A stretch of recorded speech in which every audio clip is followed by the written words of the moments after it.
Good evening, friends. Hope you all are doing good. So, friends, this is the last chapter of 9th standard NCERT, that is population.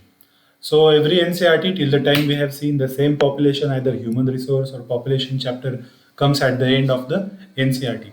So, similarly, 9th standard NCERT also have the chapter on population. So, same things have been written at some extent, but new things are also been given in this chapter. So let us understand this chapter one by one. So friends, when we say population, we know three important structures that last time we have seen, that three important determinants of the population: birth, death and migration. Okay, always remember any NCERT, whatever higher or lower level you will go, either these birth rate, death rate and migration, BDM, will always three will be the main determinant of the population. So friends, when we are talking about this population, in this chapter we are going to see the three important determinants of the population, or the entire chapter is organized around these three things. First is population size and its distribution. Okay, size means what is the total number of people, which area they are living, why in particular area they are more, why in particular area they are less. Then next you have a population growth and the process of population change. Okay, so again here birth, death and migration, three things will come over here in terms of growth and population change. Then what are the characteristics of your population? Definitely the characteristics of the population of India and Pakistan are not same. Characteristics of the population of India and Japan are not same. So definitely characteristics of the population in terms of age, sex, composition, literacy rate, economic status, health conditions are different, and this chapter is briefly talking about all these three things. Okay, so let us see these three things one by one. So first is and we are going to see almost all the characteristic in terms of India. So let us understand the first thing about population distribution and its size. So when we are calling as the size of the population of India, so we know that 2011 census talks about there are 1.21 billion or 121 crore people are there in case of India. So you can see our land is just 3.28 million and we have 1.2 billion people in case of India. So 17% of the world's population is just occupying the 2.4% of the land. So you can see this is such a huge inequality or disparity between the total number of population and the amount of land. So here, because of this less amount of land and more population, density of the population is very high in case of India. Okay, so we have 29 states as of now, and out of them Uttar Pradesh is one of the biggest state. Population wise it is one of the biggest states. So total population of the Uttar Pradesh is almost 20 crore. It is touching almost 20 crore, or by the time it has passed 20 crore. So it is most populous state in the India. Getting it? So we can see almost 50% to 60% of the population of India is just occupying the 5 states. The one of biggest state is Uttar Pradesh, 20 crore. Then Maharashtra, another 12 to 15 crore. Then Bihar, then West Bengal, and then Andhra Pradesh. Okay, so these are the 5 states where the 50% of the population is being accumulated. Area wise, if you see, the biggest state is in terms of area is Rajasthan, but only 5.5% of the total population of India is present in the Rajasthan. So as you know, Rajasthan is completely unfertile state. Okay, almost half of the state is occupied by the sand, desert and sand dunes and all. So here people are living very distant manner, or very sparsely the population habitations are located. So that is why overall farming can be done very less and sources of survival are very less. That's why Rajasthan, though area wise it is one of the biggest states, but the population is just 5% of the total population of India. Now friends, when we are talking about this population occupying the different parts of the country, okay, let us understand the India's population density and the distribution of the population as per the density. Now in this diagram you can see, okay, somewhere you will see very dark red color, somewhere you will see very faint red color, and in between colors you will see, and somewhere you will see green colors. So very dark colors states are the state which has a one of the highest populations. Then lesser darker colors you have a less population, and green color where population density is very less. So mostly hilly states like Jammu and Kashmir, Uttarakhand, Himachal Pradesh, Arunachal Pradesh, Sikkim, Tripura, Manipur, they have very less population density because of the rugged terrain. Okay, so here this population by the density provides one clear picture that how much amount of population is occupying how much area. Getting it? So the highest population you can see, the and lowest population that you can see. So Bihar you can see they have the highest population.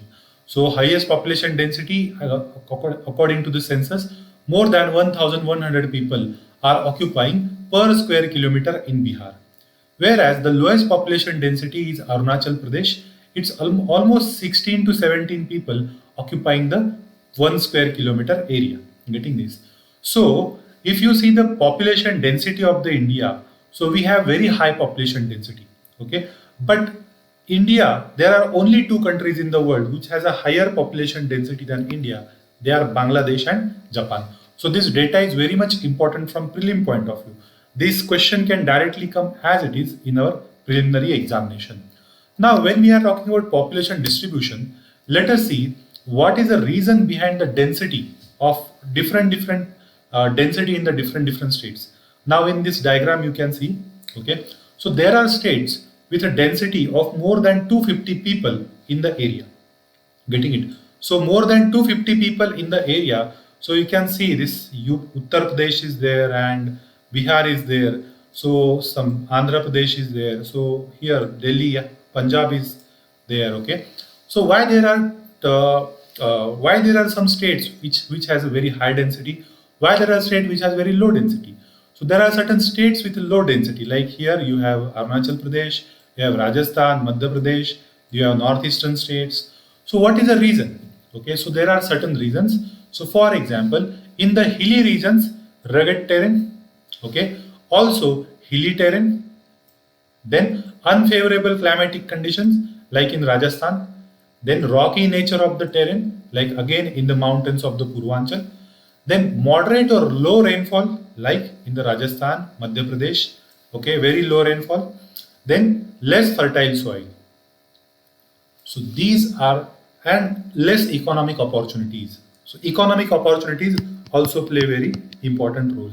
So these are the reasons because of which there is a population which is below even 250% per square kilometer. So this is the reason of the lesser density of the population in this area. Now what is the reason for the higher density of the population in the particular area? Okay, so definitely fertility of the land is very high. For example, Uttar Pradesh. So entire Ganga plain, you can see very high population is there in this region. Ganga Brahmaputra region, even in the Assam, very high population. West Bengal, very high population. So the reason is that plains are available. So terrain is not hilly or rugged. So people can walk and do their work very easily. It is very easy to construct the houses. It is very easy to build the houses. Also, it is very fertile land. So because Ganga plain, one of the world's most fertile land, so you can grow anywhere. So farming business can sustain, and based on the farming, different activities can take place. So that's why fertile soil, so it gives rise to the larger economic possibilities. Abundant rainfall. Along with the fertile soil, you have abundant rainfall. So definitely for crops you require rainfall, primary, secondary or tertiary, whatever economic activities you have, without water they cannot sustain. So abundant rainfall is the third reason why these regions have more than 250 people per square kilometer. Okay. So these are the various reasons for the higher population or lower population in the particular area. Now, when we are talking about the population, the population of the country comes from the census. So without census, we cannot do the population. So so in case of India, who conducts the census? So everybody knows this person. He is our minister, Amit Shah, Home Minister. So Home Ministry, under the Home Ministry, there is Office of Registrar General of General and Census Commissioner of India comes. So this Home Ministry and Office of Registrar General of Home Census Commissioner, they conduct the census after every 10 years. Getting it? But actually, the practice of conducting a census has started even before the independence during the time of Britishers. So almost 1817, first census took place. Then taking the census discontinued. Okay. Then 1881, second census took place, and after that, decadal census started taking place. So from 1881, regularly we are taking the census, and Home Ministry, Registrar General of Census Commissioner is taking this census every decade. So this census of India is one of the most comprehensive document in terms of getting the employment, economic, total number of people, age, sex ratio, everything is given in this census. So it is one of the very comprehensive document. Okay. Now we are talking about the population. Let us understand what are the determinants of the population. So as we have seen, there are three determinants of the population: growth as well as population change. Okay. So which are these three determinants? So birth, death, and migration. These are the three determinants which will either they are responsible for the growth of the population or they are responsible for the change of the population. Migration does not lead to the growth of the population. Migration leads to the change of the population. Yes, but for particular area, they can result into the growth of the population if too many people went from one region to another region. Okay. Now let us understand the population growth first. So what do we mean by population growth? Population growth means a number of increase in the individual compared to previous year. Getting it? So whatever individuals are there 1 year back, now you are calculating again the next year how many individuals are there, and the difference between them you are calculating it as a population growth. So you can calculate it as a growth rate, you can calculate in terms of number of people, the actual growth. Okay. So this is a change in the number of individual. Okay. So here there are either population can increase or population can decrease. Population somewhere they calculate yearly, somewhere they calculate decadally. So if you are calculating the absolute increase, okay, means total number of people, actual number of increase or decrease, you are calculating per year or per decade, it is called as magnitude of increase. Getting it? So it can be calculated yearly or decadal wise. So how you will calculate? So decadal wise is calculated in case of India, that is absolute increase or magnitude of increase. So for example, of 2000 we had only 100 crore people. Now 2001 to 2011 you had a 121 crore people. So here the absolute increase or magnitude of increase is 21 crore. Okay. So here in this way we are calculating this magnitude of increase. So what happened in case of India, there are certain characteristics, like there was a rapid increase in the population from 1981 from 1951 to 1981 there was rapid increase in the population. So almost 300 million people increased suddenly from 51 to 81. Okay. So after 81 the characteristics of the demography is such that till 81 it increased very high. So there was a sudden burst in the population. Okay. Then after 81 it started slowly declining. Okay. So what happened here? Birth rate started declining since 81. This is the reason why population started declining. Okay. Now birth rate is slowly declining. Okay. And it is said that by next 25 years we will overtake the Chinese population. So it is said, it is one of the theories, but we never know. You know, right now pandemic is going on. Suddenly certain pandemic comes and entire world population, may wipe out, like Spanish flu or bubonic plague. You never know, whatever it is. Okay. This is a very, right now this pandemic is not as dangerous, these two pandemics. Okay. So in theory, we are saying that by 2045, we will overtake the population of China. Okay. Now, let us understand this process of population change or growth. In the process, we are seeing these three things: birth rate, death rate, as well as migration. So birth rate, we know number of people getting born per 1,000 people. per thousand. Death rate means number of people dying per thousand population. Okay. So the main cause why from 1953 to 1981, why there was sudden outburst in the population was because of declining death rates. Okay, so here till 1980s, high birth rate and declining death rates led to the increase or sudden burst in the population. Then what happened after 1981? Birth rate started declining and death rate was also declining. So birth rate till 1981, birth rate and death rate, okay, birth rate was very high, death rate started declining.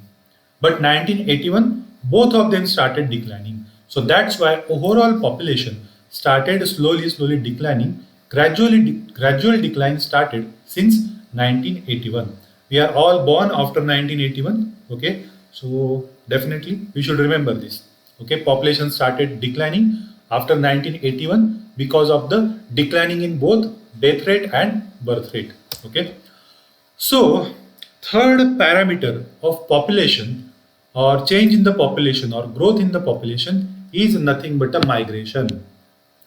So migration is just people going from one area to another area in search of opportunities like employment or because of certain disasters, like you have a war going on or you have earthquakes or there is no drought is there or sudden flood is there. So people will migrate from one area to another area. Okay, so migration leads to change in the population size and population composition as well. So this is very important. It is not just changing in the population size, it is changing the sex ratio of the population. As you know that when farmers from the rural region migrate to the cities, their wives, their children remain behind. So the sex ratio of the village changes. More women and girls are there in the villages compared to men. So in this way, migration can cause change in the size of the population and change in the sex ratio. But migration itself is not responsible for the growth in the population.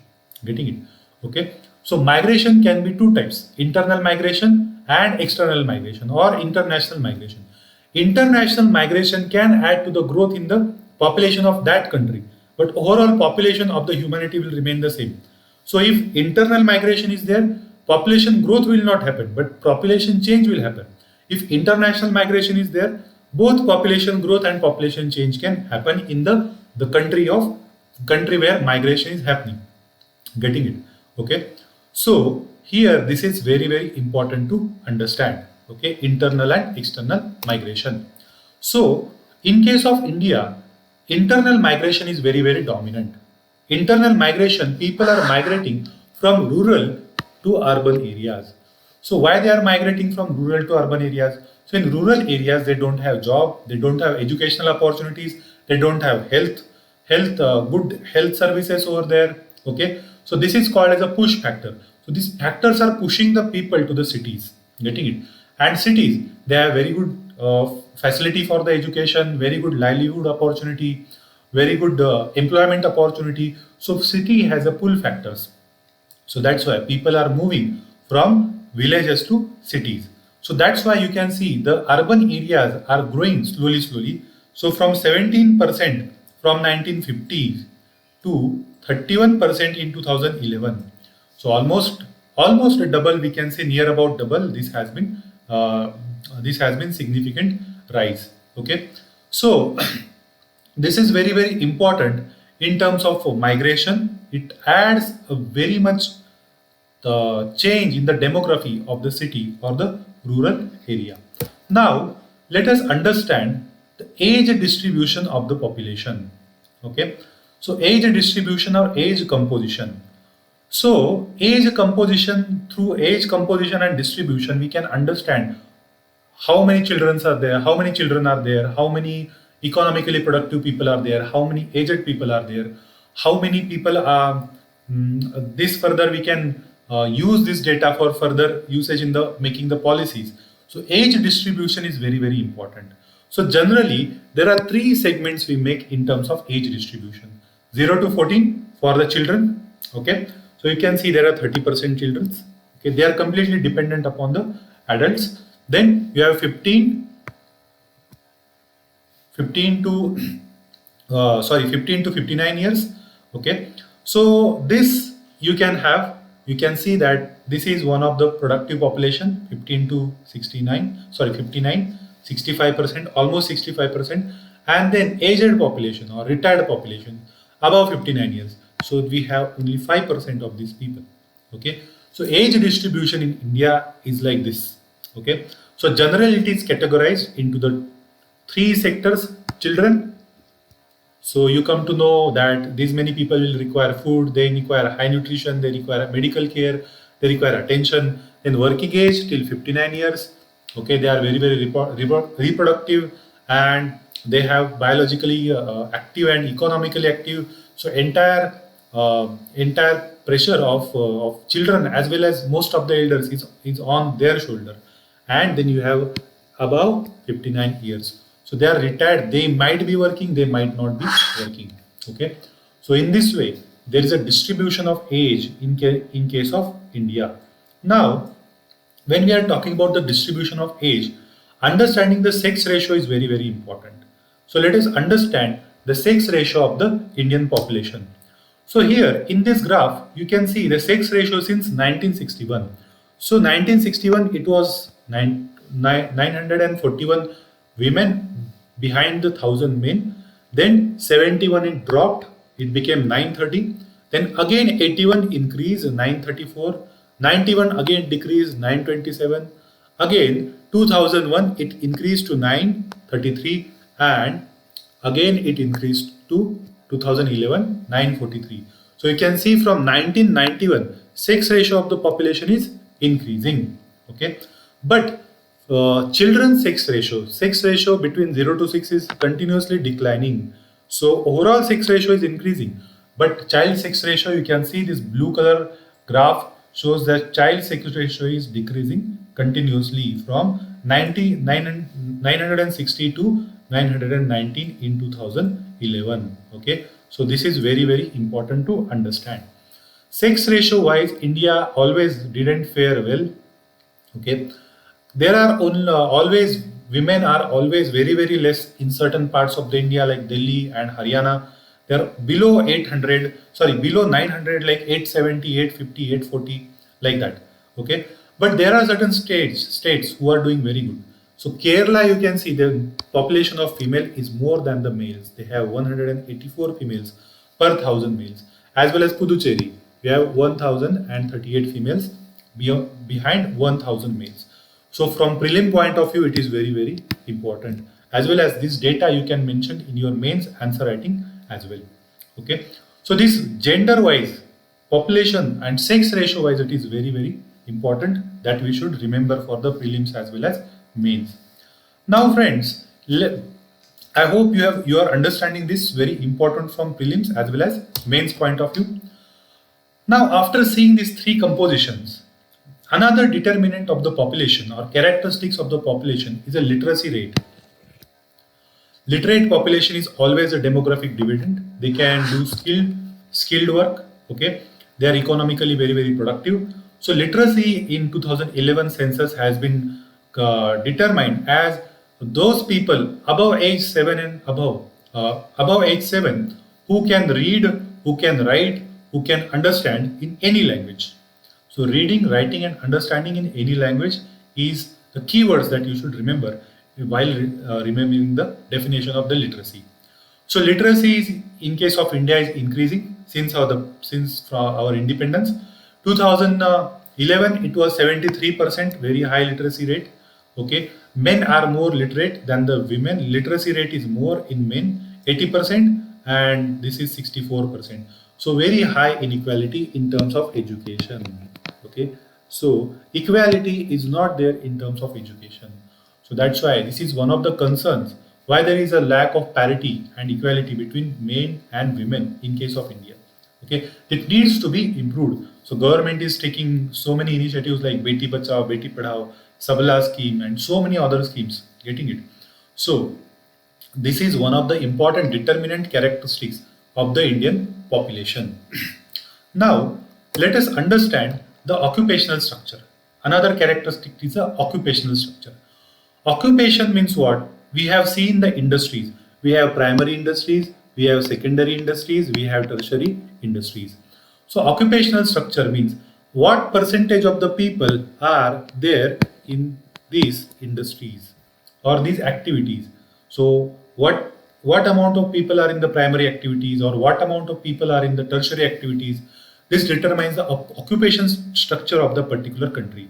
So generally developing countries have more people in the primary sector and little bit of people in the secondary sector and very less people in the tertiary sector. Developed people have more Developed countries have more people in the secondary and tertiary sector activities and very less people in the primary sector activities. So these things are very, very important. In case of India, we have 64% people in the agriculture. So very high quantity people are there in the case of agriculture. So secondary and tertiary activities, we have very less people, just 13% people and 20% people we have in the secondary and the tertiary activities in terms of occupational structure of the India. So slowly, the number of people in the tertiary activities because of the IT services is increasing, and it is very easy to shift from primary to tertiary sector, but it is very, very difficult to shift from primary to secondary sector because secondary sector requires manufacturing activities, it requires industries to be built, it requires facilities for the manufacturing, getting it, and very skilled people. Even to train these people, we need special facilities. But tertiary sector, these investment required is very less, and teaching, we can say the education is also very easy. It does not only colleges are sufficed, okay, and does not require very high-fi facilities. Only computers are mainly companies like IT computers are enough. Getting it. So this is the occupational structure of India. Now, let us understand after the occupational structure, next point here comes is a health. So, your understanding, we are seeing the different characteristics of the people. Without good health, country cannot sustain, or a population cannot be productive. It cannot be demographic dividend. So, in case of India, okay, health means what? Health means death rate. Health means how many people are surviving till the age of 60, 70 at least. So, life expectancy is there. Okay, then whatever amount of calories which are required for the people, are they getting this much amount of calories? That we have to see. They are getting safe drinking water, they are having good sanitization facilities. This comes under the health. So as we know that death rate has reduced from 25 per thousand population to 7.2%, 7.2 per thousand in 2011. So huge decline in the death rate has happened. Simultaneously, life expectancy has increased. During independence, just 36 years, people used to live only till 36 years, average people. And now, 2012, it has gone up to 67 years. So, the health or life expectancy of the people, health has been improved. People living till 67, 70 has been improved. But what about per capita calorie consumption? So whatever per capita calorie consumption, 2000 kilocalories, 3000 kilocalories or 1500 kilocalories, whatever is required, that is not still sufficient in case of India. So many people are below poverty line, and those who are above poverty line, still they are not able to satisfy their per capita calorie intake. Okay, so this is one of the biggest concern for the India, per capita calorie intake. Also, in terms of safe drinking water and sanitization, almost one third of the people don't have proper safe drinking water and basic facilities of the sanitization, like toilets are not there. Okay, there is no separate toilets for girls and boys in so many places, men and women for so many places. So health condition. Now pandemic is going on. You can see that our health infrastructure is not sufficient to handle this pandemic. Getting it? We are making makeshift hospitals placed at various places compared to developed countries like America, Italy. Getting it? So health needs lots of investment. Health facilities needs to be improved. Okay. So this is what is the current lesson from the current pandemic. Okay. Now, one of the important criteria for the population is what type of adolescent population you have what is their health condition, what is their educational characteristics, what is the sex ratio. Very, very important, because adolescents are the future of any country. Getting it? Children are not immediate future. Elderlies, they are past. The immediate future is your adolescent. Adolescent means people from 10 to 19 years. So you need to pay a specific attention in terms of their health, in terms of their education, in terms of their nutrition. Getting it? So we require this in a particular amount. Nutritional requirement should be in the particular amount. So here, adolescent population, here you can see that nutritional deficiency and stunted growth can lead to the severe damage in the adolescent population. So in case of India, girls suffer from this nutritional deficiency. Because of this, they are having lots of anemia. So in India, women suffer from a huge amount of anemia. Getting it? So improving the women's health is very, very important in case of India.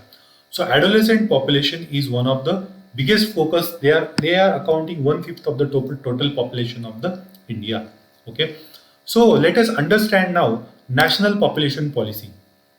Now, national population policy, any policy, what does it does? It gives a framework for setting the laws. It gives a framework, or it gives a direction for the state, districts, and even to the gram panchayats.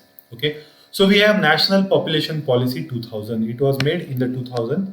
So uh, before making this national population policy, we had certain programs like family planning programs since 1952, even 1970s during the time of emergency. Family planning was one of the biggest program which was undertaken by the government of India. Okay, so here national population policy looks at the population dynamically in terms of how many children are there, how many adolescents are there, how many working age people are there, how many elderly people are there. So they have given framework for all these people. So like compulsory education or free education till the age of 14. This is a part of this framework. Reducing the mortality rate, okay, below 30, okay, that has already been achieved. Achieving the universal immunization of the children, okay, promoting the delayed marriage for the girls, making the family welfare a people-centered program. So these are the important characteristics of the national population policy. So the final aim of the national population policy is to stabilize the population, but in the healthy manner, not in the unhealthy manner like a China. One child population now, one child policy now, their population is aging slowly, slowly. So it should not happen like that. We should have a healthy population. Getting it? So that's why they have set up certain targets in the national population policies. National population policy gives specific emphasis on adolescents. They look at adolescents as the immediate future of the India. So apart from their nutritional and their physical needs, it also talks about their sexual needs. They needs to be educated in the sexual educations. They need to be provided the sexual education. Their marriage needs to be delayed. Their childbearing should be delayed. Okay, then they should be provided food supplements. They should be providing the nutritional services and legal measures to prevent child marriages. At many places you see that children are being married. So what it leads? It leads to unhealthy mental development. It leads to sometimes stillborn children. It leads to unhealthy population. It leads to increase in the population. So we have to avoid this. We have to stabilize this. So that's why you have to educate them on STDs. You have to educate them on contraception. You should educate them on childbearing, and also you should prevent the child marriages by giving the proper legal support. So these are the features of the national population policy of 2000. So this is all about the population chapter. This is very, very important from prelim and mains point of view. Hope you guys have understood this. If you have any doubt, please ask me on the Telegram. Let us understand the MCQs on this chapter. So migration changes the number distribution and composition of the population in the area of departure, both the areas, area of arrival, none of the above. Both the areas definitely. C is the option. A large proportion of children in a population is result of high birth rate, High death rate, high life expectancies, more married couples. Definitely high birth rate. The magnitude of population growth refers to total population of an area, number of person added each year. Yes, we have seen this definition. Either number of people added per year or number of people added per 10 years. That is a magnitude of population that we see. According to census, literate person is one who is a literate 7 years and above who can read and write. So can read and write. Okay, I think it will be C. Okay, C is hidden behind my screen. So I think C is the option where people are 7 year or more. They can read, write, and understand any language. You are calling them as a literate. So friends, I hope you have understood this chapter. Now from tomorrow onwards, we are going to start with the 10th standard NCRT. Okay, so be prepared for that. So thank you. And once again, if you have any doubt, please let me know. You are writing very good answers. Keep on writing, keep on improving. We will learn many methods to write the answers, but currently you guys are doing good. Okay, so keep on doing this. Thank you. See you.